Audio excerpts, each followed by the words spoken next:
Colorado is recognized for 5 minutes. Thank you, Mr. Chairman. I appreciate you holding this important hearing today. With the average price of gasoline nationwide currently sitting at $3.35 and the average hard rock mining project taking 7 to 10 years to go through the NEPA permitting process, clearly we must do more to streamline the permitting process and encourage responsible energy production. And I must just add that I'm not thrilled to hear the remarks from Mr. Squillace, excuse me, and the ranking member. It's coming, whether people like it or not. The Green New Deal, wind, solar, it's coming, whether people like it or not. We're not even going to allow the markets to decide. The markets were deciding with fossil fuels, and it was a reliable and efficient energy source, and then the federal government came in and shut them down and heavily subsidize wind and solar, so-called renewables that are not renewable. And now we hear it's coming whether people like it or not. You're going to learn to like it because the federal government is going to put the restrictions and regulations to force you to have it, and you're going to like it whether you whether you want to or not. Praise the Lord. Look, I'm proud to support both of these well-crafted bills that we're here to discuss today that will do the work that's needed to streamline the permitting process and encourage responsible energy production here in America. I'm also thrilled that the TAP American Energy Act also includes the American Energy Act that I introduced. My bill, H.R. 1067, is important to the people in my district and will help reduce gas prices by providing certainty for energy producers. Now, Chief Operating Officer Knotts, you talk about this in your testimony, but the Biden administration continues to ignore the leasing mandates in the Mineral Leasing Act and the Outer Continental Shelf Lands Act. Will this bill force the administration and future administrations to comply with the law?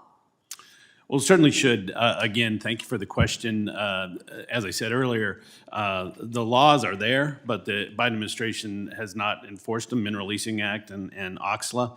This bill will require quarterly lease sales, which is very important to get that process both onshore and offshore. And I just want to also stress again how important or how negative the president has been. I can't tell you the impact that the administration is saying no more drilling on federal lands, no more drilling offshore. The president saying again, no ability for the oil industry to provide, to continue to drill, period. He wants to end fossil fuels. Has a dampening effect. Has a dampening effect on small producers that we represent to get out there and operate. And one other thing I would say is you're talking about the energy renaissance that happened with hydraulic fracturing. Nobody knew that. So if you're talking about we know what's going to happen, we know the market decided that. Energy producers, independent producers, took huge risks to go down, hydraulically frack, horizontal, and the energy renaissance has happened. Thank God that happened. Thank God that now that we have a situation in Ukraine and elsewhere that people didn't say, oh, we're done. Our producers, American producers, went out and said, we're going to take the risk, small producers, and that's benefited all of us. Yes, thank you, Mr. Knotts. Now, it was reported yesterday that President Biden was incorrect about his assertions that the industry is sitting on 9,000 drilling permits, according to the BLM. In reality, those numbers are much lower, potentially due to a clerical error, how convenient, or computer system malfunction. Now, Mr. Knotts, you explain will you explain to those in this subcommittee who have echoed those same remarks that Joe Biden said, that the revised number means, what the revised number means, and why the industry might not be able to use a permit immediately upon receipt? So the numbers were, again, as we talked about 9,000, were by the agency's own admission reduced down to 6,600. Again, that will tell you how unclear the agency is on what's happening. The President of the United States himself used the 9,000 figure, Correct. which was wrong.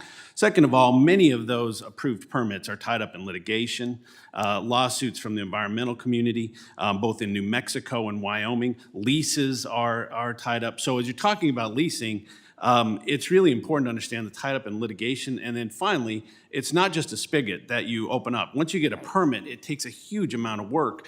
This doesn't happen overnight. So we certainly take exception to this idea that you can just turn these projects on and off overnight. Right. Thank you, Mr. Knotts. My time has expired, and thank you to the witnesses who are here today. Thank the gentleman from Colorado. The gentleman from Montana is recognized for 5 minutes. Thank you, Mr. Chair. Appreciate it. My friends across the aisle, when we talk about the cost of energy, choose to ignore the impacts of supply and demand and our domestic production being intentionally reduced by nearly 2 million